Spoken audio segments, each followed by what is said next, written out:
ស្ដីបងប្អូនគ្នាបាទថ្ងៃគិជុំធំមែនតើណៃប៉ុន្តែក្រុមការងារនៅតែឆ្លៀតមកតឡើងតង់ជួនអតិជនដោយសារតែគាត់កំងឈុតធំហើយភ្ញៀវគឺគាត់អន្តេះសារអន្តេះអន្តេងចាំមែនតើពីព្រោះគាត់ឆ្លាញ់អាជីពចំកាធាហ្នឹងយូរឆ្នាំហើយដែរ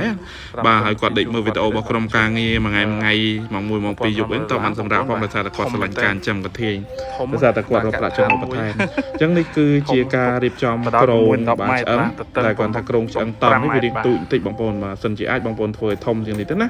បាទទៅតាមឈើទៅតាមតំបន់ដែលបងប្អូនងាយស្រួលរកទៅយើងកែច្នៃជាអាស័យក៏បានកែច្នៃជាបាទ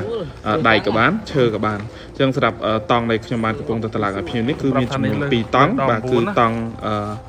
5 គុណនឹង8បាទ2តង់អញ្ចឹងយើងបូកបញ្ចូលគ្នាគឺ16គុណនឹង5បាទអញ្ចឹងគឺធំមែនតើយើងធ្វើការតម្លើងក្រងតង់ហើយបាទខ្ញុំអត់បានថតពីដើមគាត់តែតម្លើងក្រងតង់ហើយវាងាយស្រួលទេបងប្អូនបាទដូចយើងធ្វើត្រង់កោត្រង់មន់ត្រង់ទាដែរទេបាទអញ្ចឹងយើងបន្ទាប់ពីយើងតម្លើងតង់ស្មើឆេញអញ្ចឹងណាបងប្អូនបាទឃើញទេតង់នេះមានកម្ពស់1ម៉ែត្របងប្អូនបាទយើងចងយើងត្រៀបតង់ត្រៀបអីមកស្អាតអញ្ចឹងមកយើងដាក់ខ្សាច់ឬមួយដាក់ដីចូលកម្រាស់មកទឹកកន្លះមកបាទពីព្រោះសកម្មភាពដាក់ខ្សាច់ដាក់ដីហ្នឹងខ្ញុំអត់ដឹងថាបាន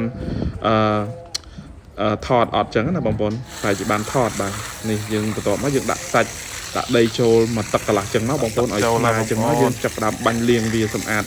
ជាតិខ្សាច់ជាតិប្រេងនឹងឲ្យស្អាតទៅអានេះបច្ចេកទេសស្តង់ដារនៅក្នុងការចិញ្ចឹមបងប្អូនចិញ្ចឹមលាតដាក់នឹងបាតតង់អត់ដាក់ខ្សែដាក់អីហ្មងគឺចិញ្ចឹមអត់កើតទេ100ទៅតឹង100គឺងាប់បងប្អូនណាយ៉ាងយើងធ្វើការដាក់ដីដាក់ខ្សាច់ឲ្យចេញជាលបាយចឹងមកយើងធ្វើការបាច់កបោបាច់អំបិលសម្រាប់កែទឹកដាក់ថ្នាំកែទឹកបាទអានេះយើងចាប់ផ្ដើមដាក់ទឹកដាក់អីបន្ថែមទៀតចឹងណាបងហើយចាំមើលលទ្ធផលរីសាដែលចេញមកគឺបាទទឹកថ្លាឆ្វេងហ្មងយើង